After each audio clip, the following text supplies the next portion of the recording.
Hello. Welcome to day 3 of the Outshine Virtual Film Festival for the much anticipated Q&A for the incredible documentary Ahead of the Curve. This is a watch party, so if you go to YouTube and you want to be able to join the Zoom and ask questions, then click on the Zoom link and be a part of the experience. I'm Jen Kritz, the board vice chair, and look who's here. It's Ebony Rhodes, our board secretary. Hey, Jen. Hi, Ebony. I always love seeing your beautiful smiling face and hearing your deep thoughts. How you been? I've been well. I've come with a lot of deep thoughts because I'm so excited to have this conversation about Ahead of the Curve. So, yeah. But before we do, we have a really great community partner with us this evening. It's Pandora Events, our favorite. And to speak a little bit more about Pandora Events, we have Allison Burgos, who is one of the co-founders and all-around events extraordinaire. Allison? Hi, Ebony. Hi, Jen. Thank you so much for having us. Tonight's actually very special. We're so excited to be community partners for this film specifically, Ahead of the Curve. Franco and I talked earlier and got to reminisce. We've been friends for 21 years. We met in 1999 in New York. And Curve was Aqua Girl's first sponsor, and she came to that event that year, and we became fast friends. So it was, it's been an exciting time for me, and I got to actually wait a moment and watch the documentary tonight with everyone else, and it was really special to reminisce. And I knew so much of that story being close friends, but I've learned so much more tonight, so it was amazing. First, I'll do my little Pandora pitch. So Pandora, we're celebrating our 20th year. We've been passionate about creating a safe place and a safe space for LGBT women and their friends, and to come celebrate exactly who they are. From Girls in Wonderland to Fling to parties across the country. We did some really amazing parties with Franco and Curve back in Atlanta. Parties in Vegas and Charlotte and Puerto Rico. We just love being connected to community and creating space and celebrating who we are, celebrating LGBT and queer talent. This year has been a rough year. We've canceled pretty much everything to be safe. We're very excited about 2021. We'll be celebrating the 20th year of Girls in Wonderland, which is a wild time in Orlando with thousands of women. So please join us. It's June 3rd through the 5th. And I feel like by June, people are going to really, really want to party. And the other thing that we're doing that's really exciting is our Rainbow Nest. As we grew up and stopped spending so much time in the clubs, we found partners and had children, and people used to ask us quite a bit, how we've done that. And so we started a series, it's called Our Rainbow Nest and Making Babies. We actually just filed for our 501c3, and it's an educational workshop series helping LGBT women from around the country in creating and building their families, from adoption to IVF to legal issues to how you create your family. We're there to help and support. They're free virtual workshops. We used to do them in person. Now we do them virtually, which is great. We had, last week, hundreds of women online. Last month, we had hundreds of women online for these virtual classes. So you can learn all about everything we're doing at pandoraevents.com. And without further ado, Jen, take it away. Excited to hear what everybody's feedback is on the film. From me, it's a 2 thumbs up. Really enjoyed it, and it brought back a lot of really great memories. Well, we have a great video for Pandora Events I think we're going to show first. Ooh, fancy. Yes, to showcase all the great work that you do. Thank you.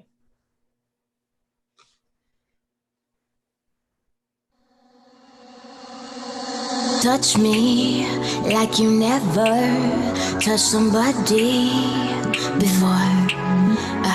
You are made of pure dreams, mixed with champagne, for sure.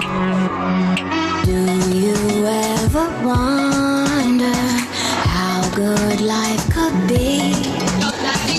You don't have to wonder, just You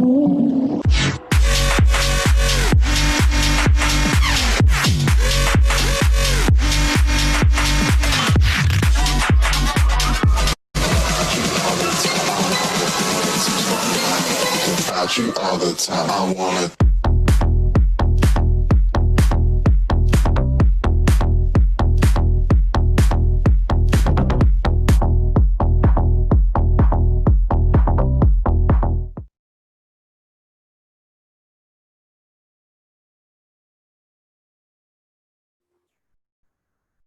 Wow, that video brings back some memories of Aqua Girl. Geez, Allison. A lot of people don't know this, but Aqua Girl, all the money that was earned at Aqua Girl went to the Aqua Foundation for Women, which Allison also helped start. So, you know, tips my hats to you, Allison. You've done so much for our community and continue to do so much for our community. And thank you so much for being our community sponsor. Oh, babies, babies.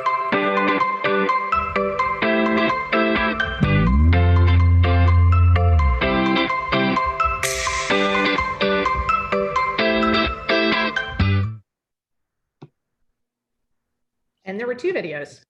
So moving on, Allison, you're the best. So moving on, we want to get to our Q&A. The first woman on our panel has been a real pioneer for lesbian rights and visibility. She's the subject of the incredible documentary we just watched, Ahead of the Curve, and she is the founder of a little magazine you may have heard of if you're a lesbian called Curve Magazine. Please welcome Franco Stevens. We would also like to introduce a very, very accomplished lady. She is an actress who's played in a number of films, as well as the popular lesbian series, We Have to Stop Now.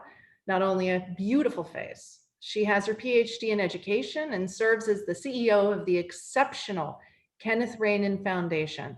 She's the director and co-producer of Ahead of the Curve and also Franco's wife, Jen Rainin. Hi.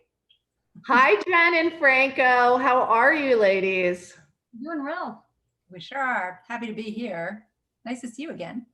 Nice to see you too. We're so happy that you came back for another round of Q&A with us here. For the first time, they joined our Out Talks, and we were talking about the impact of lesbians in film. And now we can really dig a little deeper into this incredible documentary that they put together called Ahead of the Curve. So really, really looking forward to that. Ebony, are you there? Yes, I'm here. Okay.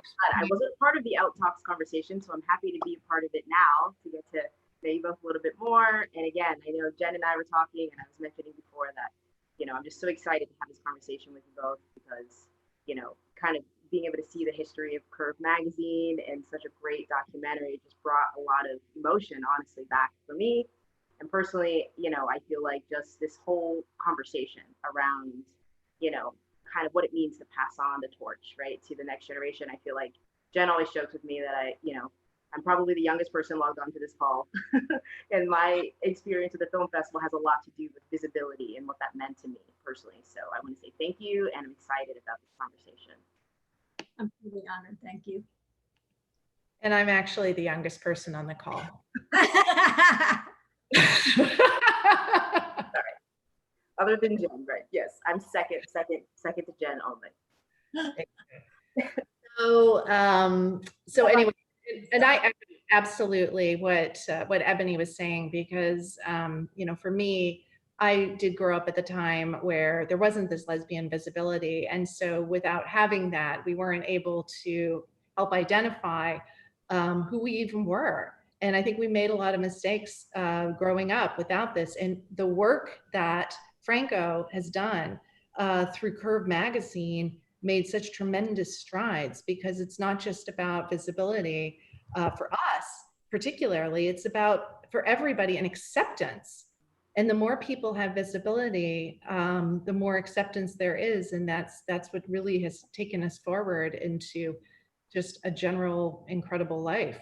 So you guys, we're so grateful from everything that you've done. So Ebony, do you want to announce our next panelist? Yes, we're very blessed because we also have another star of the documentary here with us tonight. So we have Andrea Pino. She is a Miami native and is a women's rights and civil rights activist and a blogger for Huffington Post. She's a director of policy and support and a co-founder of End Rape on Campus, which is an advocacy group for survivors of campus sexual assault. And she's also the digital strategy and communications manager for NCLR, and was also named one of Washington, D.C.'s 40 under 40 queer women leaders. So we're so happy to have you with us, Andrea. Hey. I think you're the youngest one on this call, by the way. Yeah, I was gonna say. All right, we'll have to like meet up after the call and just like check our birth certificates. No, but it's so great to have you on the call. I think that's part of what's so interesting is, you know, this kind of intergenerational conversation, I think is so important. And so I felt like your voice on the documentary was so important. And so yeah, I'm really happy to have you join the conversation. Thanks for having me.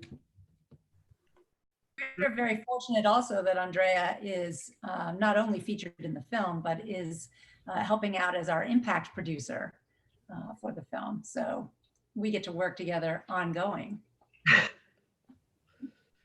Well, Herb had an enormous impact, speaking of impact, on bringing visibility and helping so many of us realize who we are.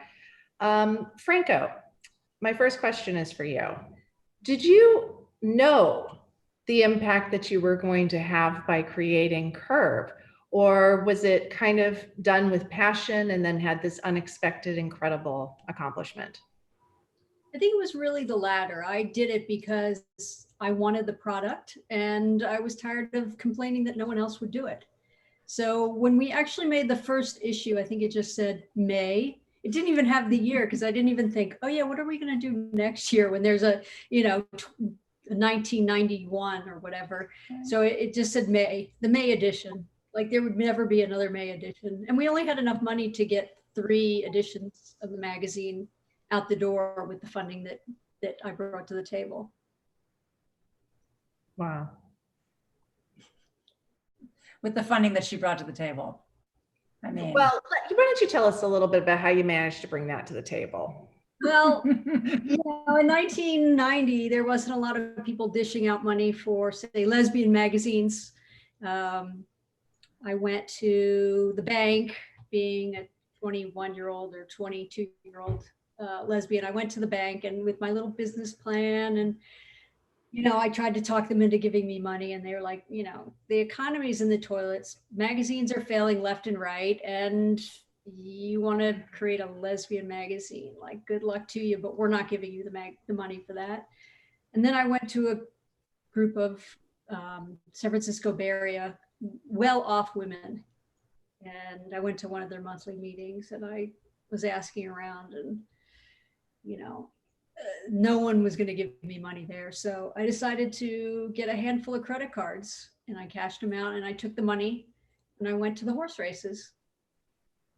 And yeah, ladies and gentlemen, my wife. That part of the documentary, it just seemed so, it was just so cosmic that happened, that it really happened. It happened just like that. It was really, you know, it's just like, I really didn't have any doubt that it wasn't going to happen. It was like, oh, I'm going to start this magazine, and oh, I'm going to get the money. And, you know, I really never doubted that it was going to happen before the first issue came out. But when it did, and I held that new magazine in my hand, you know, it was like having a baby. Yeah, the dream was realized. The dream was realized. Yeah. Well, I was thinking it's so interesting that the beginning of the documentary kind of starts with this moment where you're receiving this email about, you know, kind of the magazine being, you know, the future of the magazine being up in the air. So was that planned? I mean, in terms of starting the documentary, it seemed to kind of chart the trajectory of how the story was told. So I'm curious, you know, what was that like?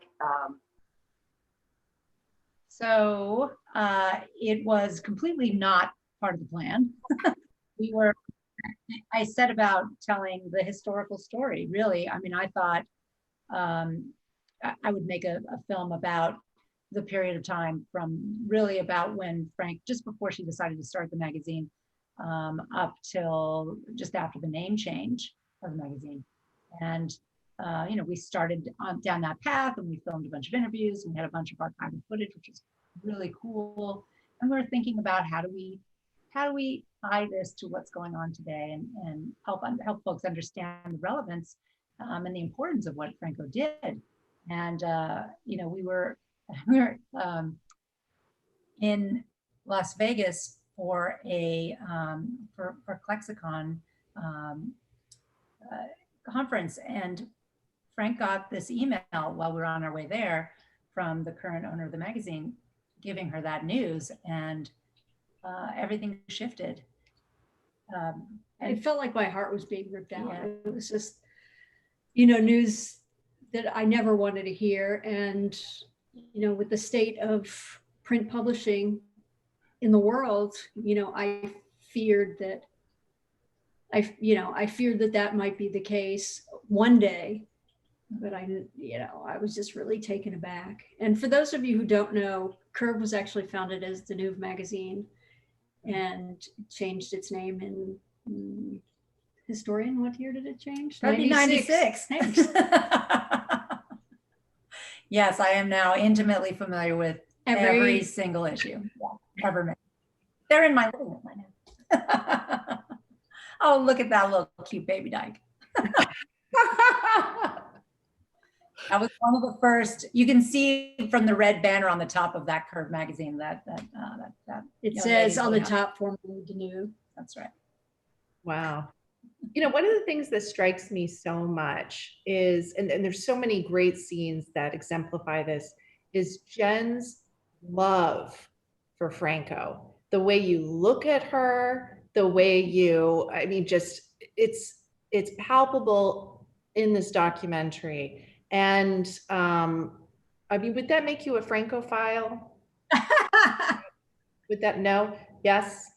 A different sense of the word? I don't know. No, it would. Well, in my family, like a little code word. In my family, if you see a gay person walking down, you say, "There's a friend of Frank," an FOF. Yeah. So we can communicate with each other without having to be like, "Look, there's a dyke walking by." And you think, yeah. So I'm considered a very special friend of Frank. SFOF. Yes. Right. Yes, exactly. So directorial debut, Jen. Do you have the director's bug now? Like, are you going to be directing more things? Yes, for sure. Probably. I'm going to direct that dog to shot his little yapper.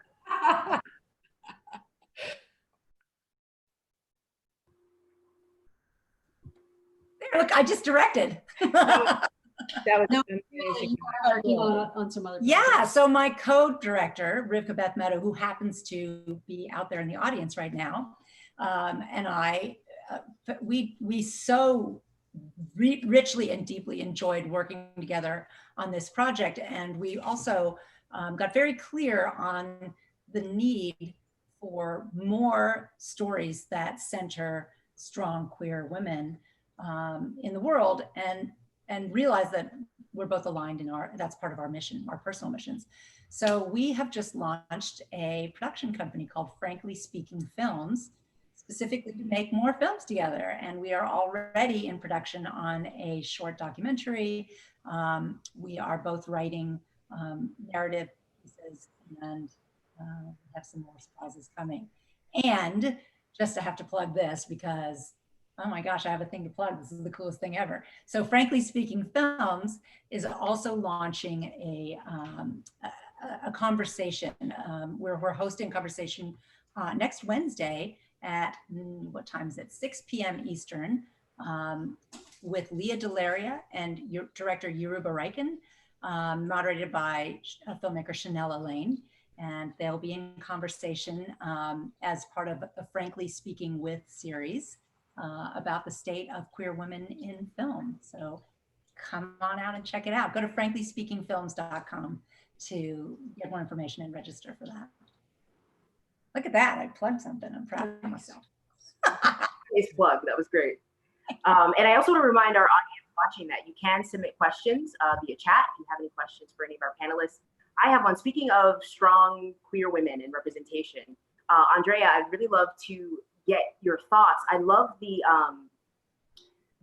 scene in the documentary with that panel discussion about the use of the word lesbian and what that means. And that's something that I think anyone working in queer spaces understands. There's this kind of interesting tension that's happening in terms of younger generation and how they identify with that word. Can you speak to what you think is like, what's the message today, I think, for queer spaces? How do we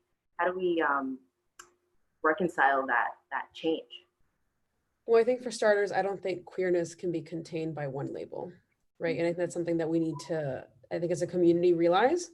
And I will say that for me, you know, I said the story of my grandmother. And I want to also say too, that as a Latina, as a Cuban American, a first generation American, I will probably be coming out for the rest of my life. And that's something that whenever I go back home to Miami, I try to find new words to describe my queerness. And I know of a lot of other people who are first generation immigrants, or who perhaps their parents don't speak English.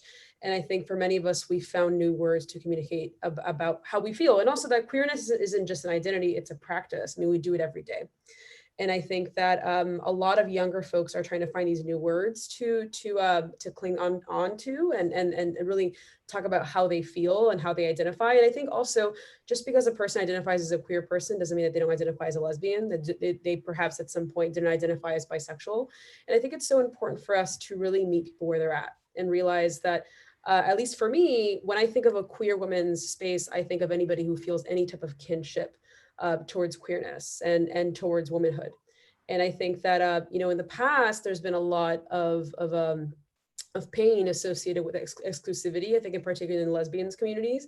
And I think that it's really on all of us who identify as lesbians and identify as queer women to make sure that our spaces are as expansive as possible and as welcoming as possible.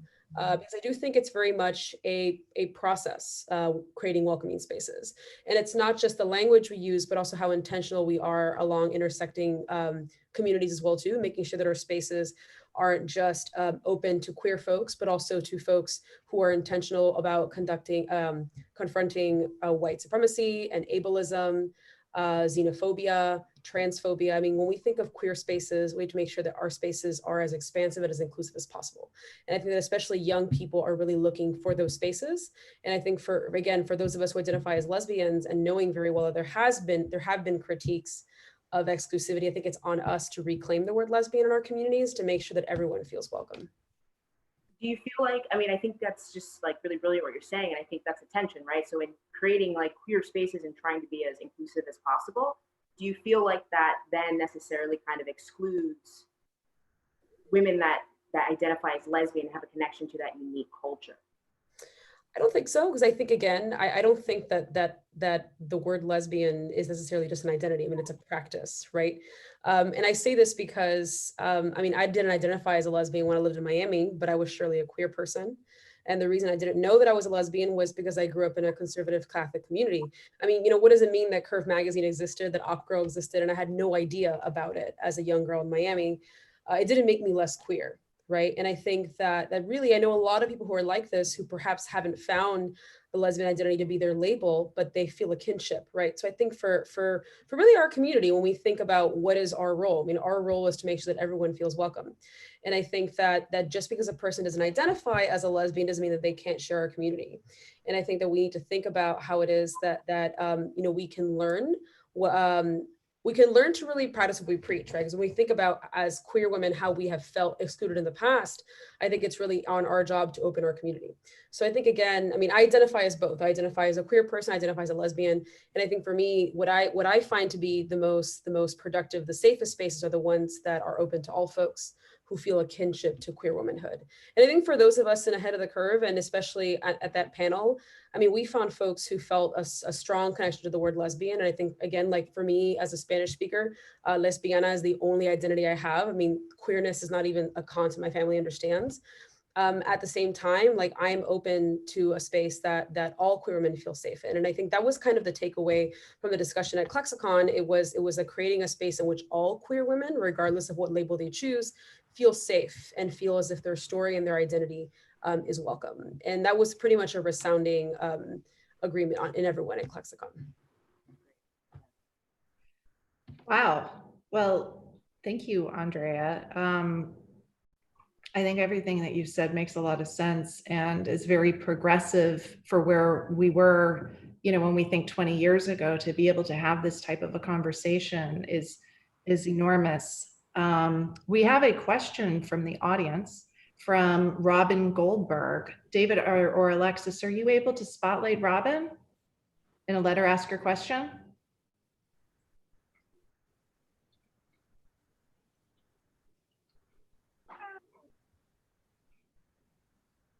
Go for it, Robin.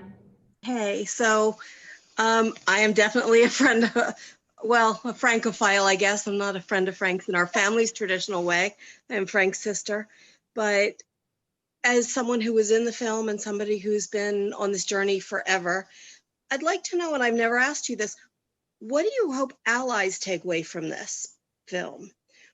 As an ally to the community, as an ally to lesbian women, queer women, what do you hope that people like me take away from it? That is a really great question, sister. You know what I hope that my allies, our straight allies, take away from it is that we can't make waves without them. That we need as much embracing of our community, both from within and external. If you could have the movie shared, you know, by everyone at your work, you know, educating the world about, you know, the queer community, I think, is one of the most pivotal things that has changed between now and when I first founded the magazine back in the early 90s. Think of, you know, if I had seen queer women on TV, in magazines, newspapers, what that would have meant to me. You know, us being in mainstream media and having, you know, widespread acceptance really takes the stigma away from, you know, oh, look, there's a lesbian, or, oh yeah, there's one of my lesbian friends, or, you know, I don't know what I'm trying to get at here, but really it's this greater acceptance that's going to push our movement forward. And we need our allies to make that happen. We can't do it by ourselves. It has to be in the larger community. Definitely, and I think that's kind of a perfect segue into the next question from Wilbur. Wilbur, can you highlight Wilbur to ask your question? See the connection with being about mainstreaming and what that does to our community. I feel like it's connected to. Sure, if Wilbur can't come on, I can tell you that, hey, Will, oh, hey, there you are, you're on mute. Oh, there we go. Yeah. Hi, everybody. Yeah, I was just trying to understand what some of the new spaces might be to kind of continue this conversation about the movie and, you know, being queer and being a lesbian. Like, what are the new spaces? You know, since all the lesbian bars and a lot of the gay bars are you know, closed, where can we continue to keep talking about these issues? Sure. You know, as we become, you know, less marginalized, spaces have gone to the wayside. I mean, I can probably name just a few bars that are open around the country. And that used to be our main meeting space. And now it's more of, you know, finding people online and the younger voices of our community making community in their own way. And that was one of the journeys that I went through, you know, in the movie is like, okay, if, you know, Curve is, you know, the mainstay, what do queer women do for the next stages? How do they take what we have built and really improve upon it and make it more accessible to however many people? So, you know, there are online sites still, like, well, Curve magazine does have an online site. Autostraddle is a great site, but really women putting out, you know, blogs and being influencers, really that's kind of a big part of the new voice of the lesbian community. Yeah, Andrea, I'd be really curious to hear how Andrea answers that as well, as an outspoken, very out lesbian. Well, How many very now, right? do you know of? Sorry, what? Actually, I was going to mention autostraddle, and I would say also too that I think that the new generation, and I want to also say too that I am not Gen Z. There's actually a younger generation than me now. It exists, and I want to point that out because I do feel that that the newest generation and really and millennials have been very intentional about making every space a queer space. And what I mean by that is I have seen some really incredible people, do really incredible writing in spaces beyond, LGBTQ populations. I mean, for example, Katie Barnes, a friend of mine who's non-binary, has done a lot of work in lesbian spaces. A Black woman has written about queer people in sports for years, is like one of the most outspoken writers around queer women in sports. And they're in an ESPN Women, right?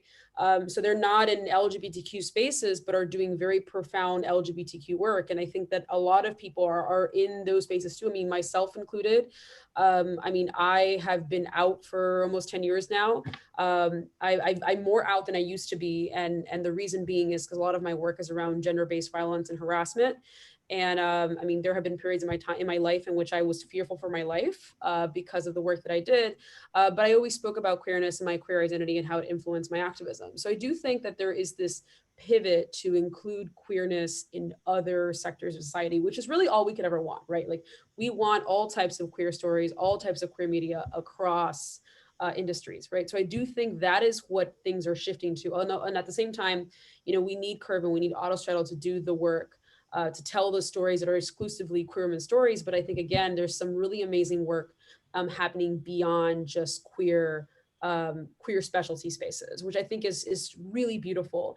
And I would say there's something really powerful about something like Emma Gonzalez coming out as bisexual as soon as she talked about her story of surviving Parkland. That was profound. And she has continued to talk about being queer. And I see that in the newest generation. Like, they are out, they are proud, and they're doing amazing work that is influenced by their queerness. Like they're influenced by queer leaders, and yet they're doing work beyond what we attribute to be the LGBTQ movement. And I've said this in other panels too, pretty much every Black Lives Matter protest that I've been to in DC has in part been organized by a Black queer woman. And that has been every protest I've gone to, and that is incredibly powerful to see.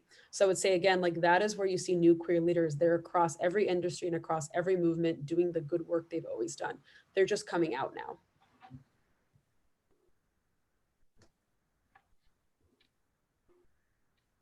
Okay, there's like so much I feel like that we're packed into this, which is great. And I think that's a question I have, is just in terms of this concept of mainstreaming. And I think something that was coming out in the documentary was kind of looking at political activism and the work that we need to do as a queer community is so important. But then there's also this kind of other element of kind of social spaces and safe spaces and just kind of just protecting those. I think that question of lesbian bars or just lesbian spaces being erased is, I think, why it's such an important question, is that is there still a place for that in terms of the younger generation, let's say, or what it means to pass this on?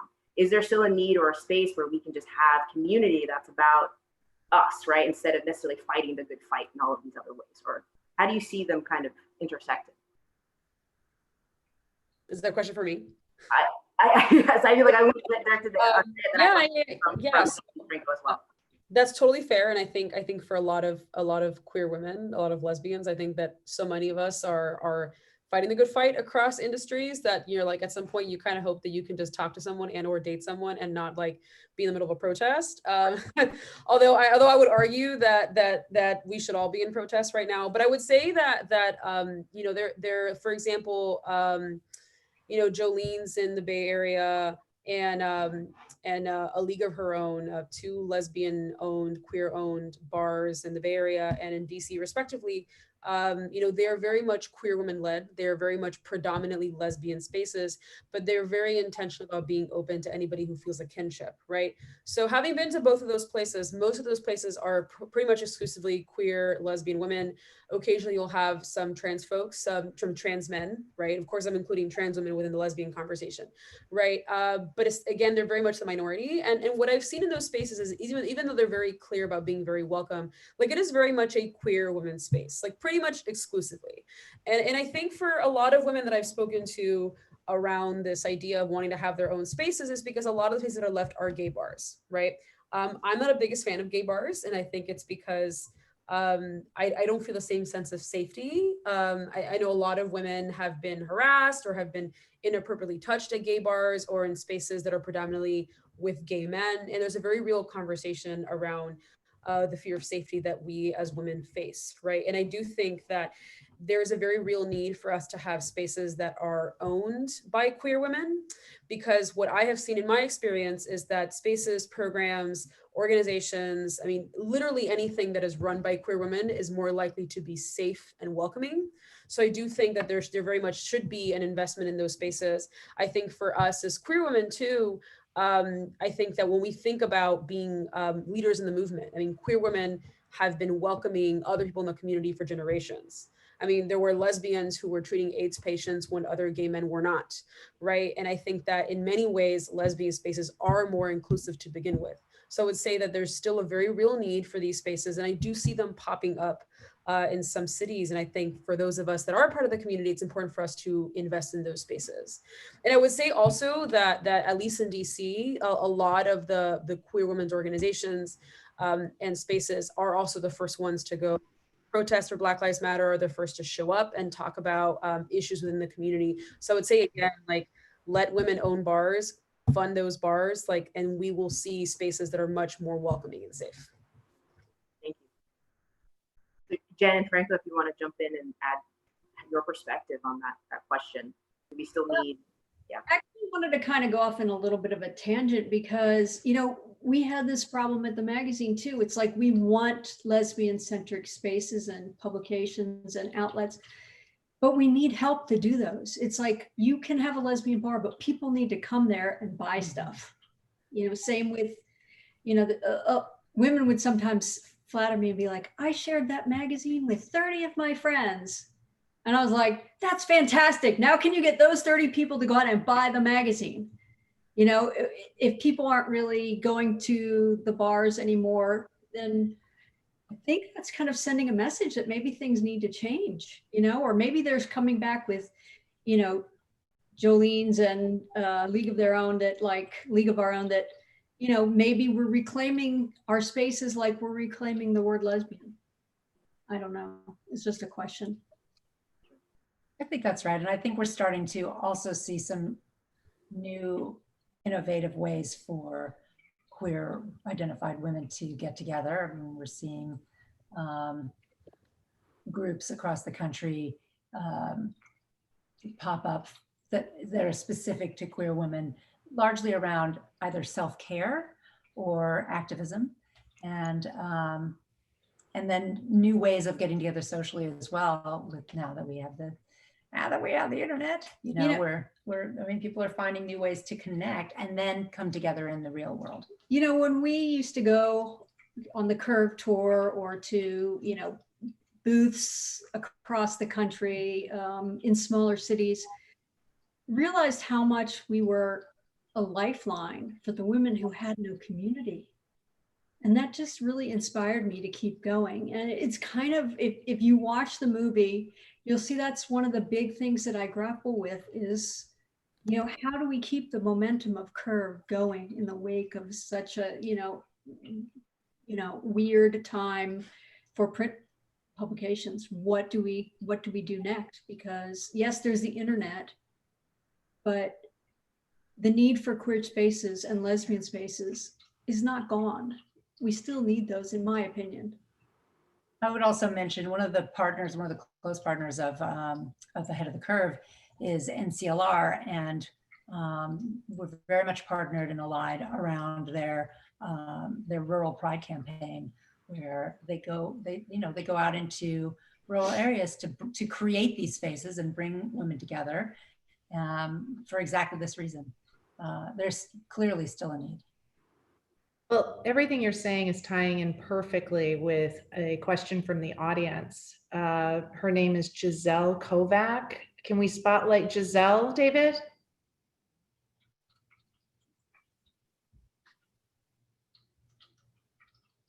Or Alexis can spotlight her. Or just yell really loud, Giselle. Hey, women!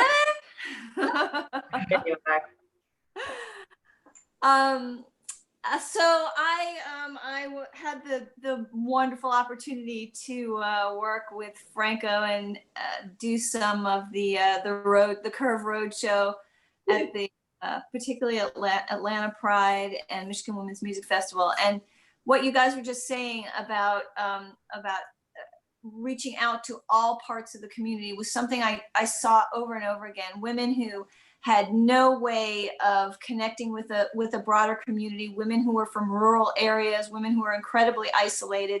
And we're so grateful when that magazine came every month in the mail, and that was their lifeline, like Frank just said.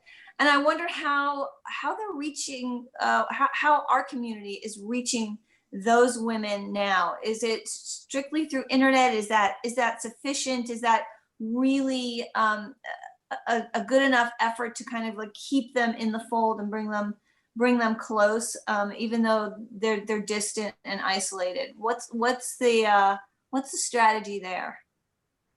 I think the internet is a tool just to I think it's one way. It's a powerful way to identify each other and to begin to form connections so that we can build on those and bring folks together in the real. It is different though. The internet's different than meeting people in real life. It's like we would get stories, at the magazine all the time, like I'm completely alone, and we'd publish that story, that letter to the editor, and then, some woman would inevitably write to us and be like, oh my God, I live in that same town. And how do I not know that there's another lesbian within, 100 miles of here? The actual real physical space is still important. And what Jen was saying about the National Center for Lesbian Rights doing this, small town pride for women, I can't wait to see how that continues to develop. I think there's no substitute for human contact. But I'm old school. Would you mind telling us, it was brought to my attention today that not everybody has held a Curve magazine in their hands, which I find impossible to imagine, David, that you would have this question. David's question. He wants you to tell us a little bit about what would be a typical Curve magazine, what would it have inside, and what to expect. Sure. Well, I can speak of mostly my vision for Curve, and it would be a highlight of some women you didn't know and some women you did know. So we'd start off with some departments like what a lesbian looks like, and we'd profile all the different, all the different sizes and ages and types and fashion, and what a lesbian looks like isn't what everyone thought it was. That was one thing we really try to do, and dispel the myths of like, you have to wear this and have your hair cut like this, because that doesn't happen. And, and that was one of the real challenges that we fought. So you'd also find things like music and, who was doing the greatest things in our community, whether it be music or writing or film, politics. And then there was always Victoria Brownworth with her very political slant on, the current crises or disparages going on within our community or to our community. And then we'd a lot of times like to have a profile on an interview. I mean, let's face it, celebrities sell. So we'd always like to have a celebrity that was making an impact to our community. And then we'd have Lesbophile, which was, news, rumors, and tidbits about who might be doing what and what celebrities were actually lesbians. And sometimes we'd have product reviews. And lipstick and dipstick. Oh, cannot forget lipstick and dipstick. We'd have an advice column for couples or dating advice from both. They'd ask a question, readers would ask a question, it would get answered from both a butch side and a femme side would answer the same question. So that's kind of a quick peek at what a typical Curve magazine would be. That's probably why it was so popular and is so popular. You guys interviewed so many incredible people for this documentary. I would be very interested to hear how you got in touch with all of them, how easy they were to get, and who, if you don't mind saying, was your favorite get, the one that you just were like, I can't believe we just got her for the doc. So everyone is I can't pick a favorite, come on now. But I will tell you a couple of really interesting stories. I want to just point out, I think if you've seen the film, you know, Melissa Etheridge was the very first out celebrity, lesbian, to agree to be on the cover of the magazine. She was also the very first celebrity to agree to be in the film. It was a lovely symmetry, and also one of the most surreal moments of my life to be in Melissa Etheridge's living room with her wall of guitars, talking to this totally lovely, accessible woman who just leads from a place of love and beauty. I mean, she's really a gift. But I think I have to tell the the kind of most crazy story about getting somebody in the film. We had been corresponding with Leah Delaria for months and months, and we kept setting dates and trying to, you know, get together to film her. And then she's on fire right now. She just keeps getting cast in these great productions. And so it just wasn't working out. And we'd kind of given up. And we were in New York. I took my niece Jamie out to the theater, and we got there a little early and plunked down in our seats. And Jamie's looking around at all the people, and she says, who is that? That person looks so familiar with the cool hair and the glasses. Who is that? I turned around and I went, ah, and I got up. It was Leah Delaria. I marched back there and I said, hi, Leah, I'm Jen Rainin. I'm with Ahead of the Curve, a documentary and she went, oh, Jen, we were supposed to, I'm so sorry. Can we do it tomorrow? So I of course said, yes, absolutely, I think so. So it's 7 p.m. and we're moments from curtain, and I immediately went back to my seat and texted Rivka, my co-director, and said, can we, in a matter of, I don't know, 12 hours, 18 hours, pull together a whole film crew and a location? And by the way, it needs to be in Brooklyn, near where Leah is going to be. And can we just make that happen? Oh, and can we do it at exactly the right amount of time so that we can go straight from there to catch our flight to go home? And in a town you didn't live in, and didn't know anyone, and wanted an all-women crew. Oh yes, and because Rivka is a superhero, it happened. It happened, and it happened beautifully. And I mean, Leah is a complete delight to work with. Wow, what a character. And oh man, so smart. Anyway, so yeah, those are my two kind of like crazy favorite stories about our interviewees. Awesome, that's great. Okay, this next question I'm gonna direct to Andrea. We have a question from our YouTube audience actually. So what could men, both cisgender and gay men, learn from lesbian women and perhaps from a magazine like Curve? Oh, what a wonderful question. I would say I'm going to start with gay men, because I think that when we think about the queer community and who historically has had more power, it has been gay men.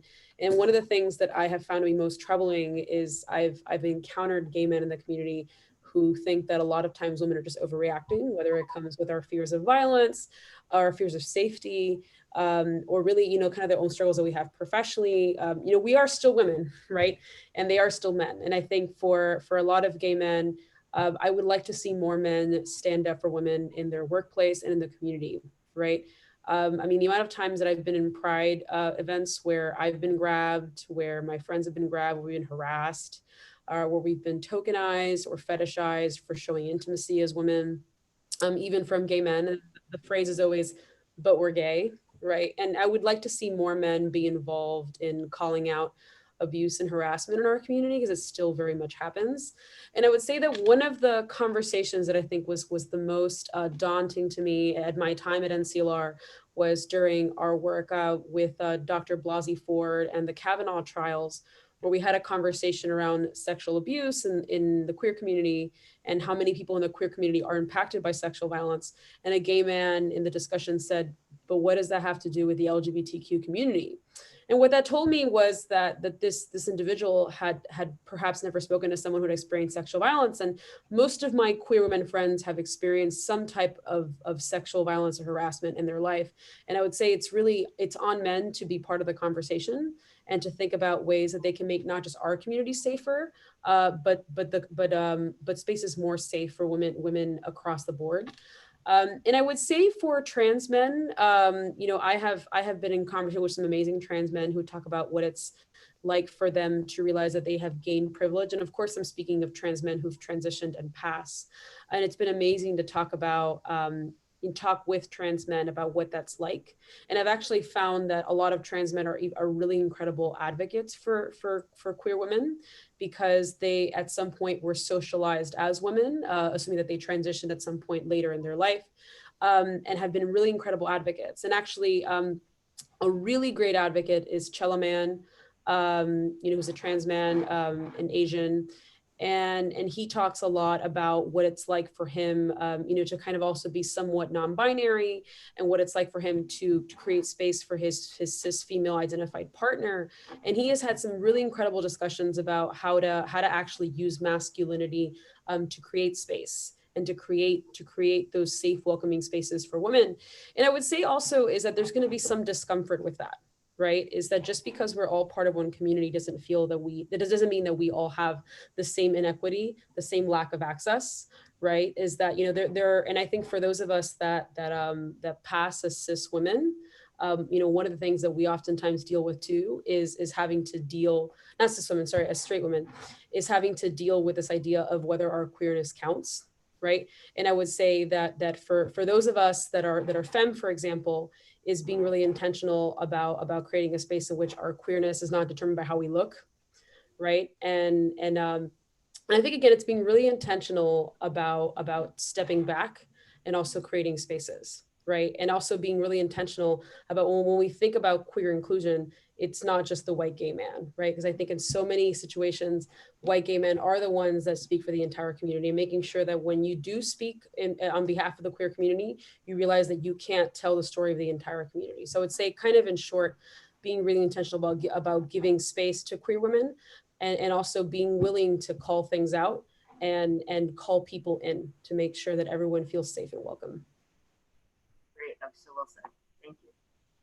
Wow, Andrea, your eloquence and your activism is tremendous. How was it that you became such a big part of the film and its trajectory? And I'm curious to hear your response about that, as well as Jen and Franco's input on that as well. So it was actually completely by accident. And it was, so I worked at the National Center for Lesbian Rights. I was the digital strategy and communications manager. And the development director at the time connected me with Jen and Rivka, saying that, I have some experience working in the industry. I was a lead subject in the film The Hunting Ground, that was around campus sexual violence. I was working on that film when I was 21 years old. And it was following my activism as a survivor of campus sexual violence and my work around Title IX and campus rape. And, I shut it off as a subject and ended up becoming kind of a production coordinator behind the scenes, and have really been involved within the industry around sexual violence and gender for a long time. And I just kind of came into the conversation as an NCLR employee. And then I started nerding out with them about documentaries and film productions. And they became intrigued by what it was like for me to be a movement leader and also be a queer woman. And one of the first discussions that we had was, I'm like, hey, there are queer women all across movements. And I feel like for so many of us, we can't talk about our queerness because folks just don't seem to care about that element. But really, my queerness has always impacted my movement work. And Jen and Rivka were so impressed by that framing. And we just had a really incredible conversation. And really, since the beginning, they have really treated me as an expert and as a partner in the process. And I'm in the film, but also we've done a lot of work behind the scenes, and I've really valued how much they've cared about telling the story of queer women beyond just what we think of as the LGBTQ community. I mean, they've really featured some really amazing people that are doing work, across industries and across movements. And really for them, Ahead of the Curve is a gift to the queer community, to queer women, and to all of our diverse stories. And I think, And Jen, I'm sure will speak later on, but you know, she and Franco are so committed to investing in the future of queer women, and I'm lucky to be one of those people that gets to be in conversation with them. Yeah, Rivka and I had a series of conversations with Andrea in the beginning of creating the film, and you know, it was clear this was a person who wanted to stay in conversation with, that Andrea exemplified the kind of activism and of this newer generation that we were looking for, and we wanted that voice in the film for sure. And then when we had the opportunity to host that panel at Klexicon, we were thrilled when Andrea said, "Yeah, I think I can be there. I'll come. It'll be great." And that's when we all got to meet in real life, and you know, the rest is history. You can see clearly why we would want this woman in the film. My goodness. Absolutely. So, okay, so I think as we're wrapping up here, we're talking about the future of what's next. I love that it kind of ended on well, it's kind of a two-part question. I feel like first, I thought it was interesting that there's a magazine and the question of what's next, but then we're kind of experiencing this film. So I feel like to create, it's like a jumping mediums, right? So you have this new film that can tell the story in a whole new way. And then also the film kind of ends talking about Curve Foundation. So I was just wondering, maybe Franco, if you could speak about vision for that, or Curve Foundation, what you hope it will do and become, and maybe how this film is a part of that, telling that story or launching that. That's really a good question. Thanks for bringing it up, because we're very excited to launch the Curve Foundation, which will amplify the stories and the voices in our community. And the foundation will be launching in just a few months. So it's pretty amazing. We've come a long way, but we're still in the building phases of talking about what the foundation will fund, who will be behind it. We want it to be very diverse and intentional, and you know, we'll be making announcements from our website, thecurvefoundation.org. We'll be funding writers and a whole slew of other things. And we're super honored to be working with Kate Kendall in the planning phases of the foundation. That's been a thrill and a gift to have her expertise and her thoughtful, keen eye on guiding the vision as we bring it to fruition. So yeah, it's pretty darn exciting. so the idea is to further the mission of Curve.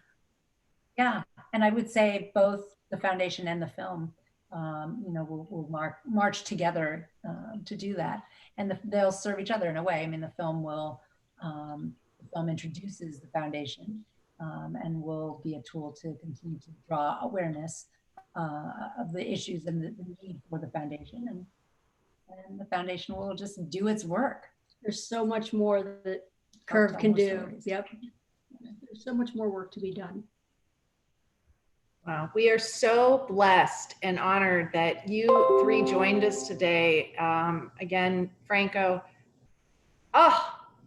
what you've done for us, and Andrea, what you have been doing as well, and on a more recent level, and Jen putting this all together. It's just been such an honor for all of us to be a part of this, and for you guys coming to Outshine. What we're going to do is we're going to close with your trailer. So for those people who are watching the Q&A ahead of time, because we have 4 days to watch our films, meaning if it comes out like it came out tonight, some people, they watch the Q&A and then they watch it for some reason. So we're going to end with your trailer. And ladies, again, all of you, thank you so much. Thank you, Andrea. Thank you, Jen. Thank you, Franco. And we'll hopefully see you again soon with another film. Jen and Ebony, thank you both so much. We love this. We love Outshine. We're so thrilled to be a part of this. Thank you for having us. Thank you. Thank you.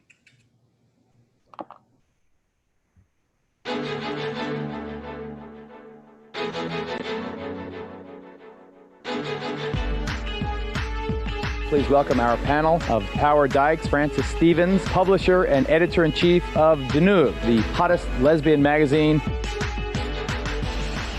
Deneuve, the leading lesbian magazine. There wasn't a glossy magazine for lesbians anywhere. She decided, I'm gonna make one. That's total rock and roll. I love my job. I love my job. I love my job. There hadn't been a lesbian lifestyle magazine before. Deneuve gave the community the gift of connection in a time when it wasn't okay to be a lesbian. We were excited because it was like all the other magazines, which in 1990, that did not happen. This magazine was really going to change things. I know lesbians, including myself, who collected every issue. One of the principles of social change for lesbians has been visibility. Lesbian visibility is absolutely essential if we want anyone coming of age now to think that there's a culture worth joining. I definitely would go to the bookstore and read Curve magazine. Whoever was in Curve, like that was it. That's how you knew what was going on. Like the latest musicians, in terms of, like, the latest artists. Yeah. Franco just explodes on the scene with pride and with elegance and honesty. Just to bring a magazine to the newsstands so that lesbians could see a little bit of themselves reflected on the pages required a lot of courage and tremendous grit and, no doubt, significant sacrifice.